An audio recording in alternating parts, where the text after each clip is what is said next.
ওসমানীনগরে শীতার্তদের মাঝে শীতবস্ত্র বিতরণ। ওসমানীনগর প্রতিনিধি সুবল চন্দ্র দাসের রিপোর্টে জানা যায় যে ওসমানীনগরের বুরুঙ্গা ইউনিয়নের যুক্তরাষ্ট্র প্রবাসী কাউসার আহমেদ কয়েসের অর্থায়নে ওসমানীনগর উপজেলার বুরুঙ্গা ইউনিয়নের শীতার্তদের মাঝে শীতবস্ত্র বিতরণ করা হয়েছে।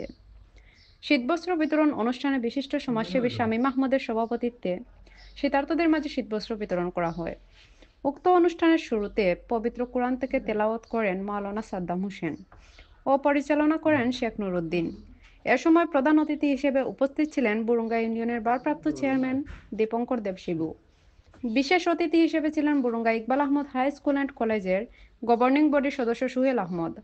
এছাড়াও উপস্থিত ছিলেন সমাজসেবী রিচাদ আহমদ, সিলেটের দক্ষিণ সুরমা প্রেস ক্লাবের সহ-সাধারণ সম্পাদক খায়রুল আমিন রাফসান, ওসমানীনগর প্রেস ক্লাবের সাংস্কৃতিক সম্পাদক সুবল চন্দ্র দাস, সিলেটের কদমতলী আল ফেরদৌস শপিং কমপ্লেক্সের ব্যবসায়ী সমিতির সভাপতি আবুল হুসাইন সামুম প্রমুখ।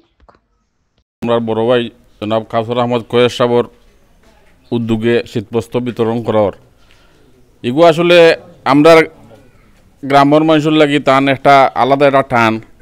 সবসময় আপনারা খোঁজখবর তো সকলকে যোগাযোগ করতে পারেন না, আমরার মাধ্যমে সকলের খোঁজখবর কম বেশ লোন গ্রামের মানুষ খেয়ে কিলা চলের খেয়ে কিলা আছে। আর ইনো আপনারা যারা দিছি এরার প্রত্যেকের নামর লিস্টটা তাং গেছে আমরা পৌঁছাইছি হিসাবে আপনারা হলে তারা লাগে দোয়া করতা খাস করি তান্ডে আল্লাহ সুস্বাস্থ্য দিতা বেশি বেশি করে হায়াত দিতা। আর তান আম্মা আব্বার লাগি তান আত্মীয় স্বজন হলর লাগি দোয়া করতা। ধন্যবাদ দিই আমরা কাউসার আহমদ কোয়েস ভাইরে। আপনারা তো চিন্তা কাউসার আহমদ কোয়েস ভাই আসলে তাই ছোটো থাকি বাড়া লেখাপড়া করিয়া আজকে প্রবাসী আসুন। এই এলাকার মানুষের লাগি তাই সবসময় চিন্তা করুন। আর কিছুদিন আগে আমরা আছি এই বন্যার্থ মানুষের তাই নগদ অর্থ বিতরণ করিয়া এই সাহায্য সহযোগিতা সবসময় মানুষের ফার্স্ট টাইম দাঁড়াইবার চিন্তাধারা করুন। আর আজকে এই যে শীতার্থ মানুষের জন্য শীতবস্ত্র তাইন দিরা আসলে একটা দেখানোর লাগে নাই। আমরা আসলে যে মেন লক্ষ্য উদ্দেশ্য হইল তার না আরও যারা প্রবাসী আছেন সব যাতে আমরা এই গরিব অসহায় মানুষের পাশে দাঁড়াই, এই জন্য আজকে এই সামান্য লাইভ করা। আর আমি আসলে সবসময় দোয়া করি তান রুজির মধ্যে আল্লাহ বরকত দান করতা আর তান নেক হায়াত সুস্বাস্থ্য কামনা করি। আপনারা মুরব্বী যাবা যারা আছেন আশা করি তো সকলেও কয়েস পাইরে চিনুন।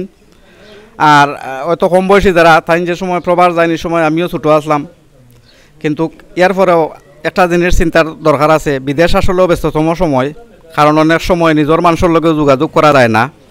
অত তারপরেও কয়েস বাইর যেমন মানসিকতা, কারণ শেকরের টানে তাই সবসময় আমরা এলাকার মানুষের কথা চিন্তা করেন। এলাকার মানুষের বিপদ আপদ বা কোনো দুর্যোগ আইলে তাই আমরার পাশে সবসময় তান যে মন মানসিকতা আছে তাই আমরার মুখে একটু খেয়াল নজর করতা।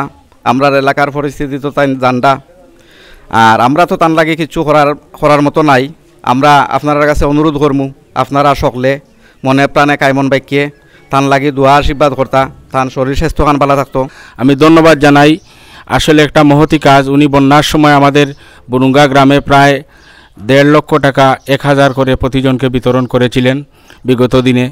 উনি অনেক দিন হয় প্রবাসে অবস্থান করতেছেন, কিন্তু আমাদের গ্রামের যে নারীর একটা টান আছে সেজন্য আজকে উনি আমাদের মধ্যে বারবার ফিরে আসেন। এখানে কোনো উদ্দেশ্য নয়, মূল উদ্দেশ্য হলো মহান রাব্বুল আলামিনের শুকরিয়া আদায় করা। মহান রাব্বুল আলামিন ওনাকে ক্ষমতা দিয়েছেন।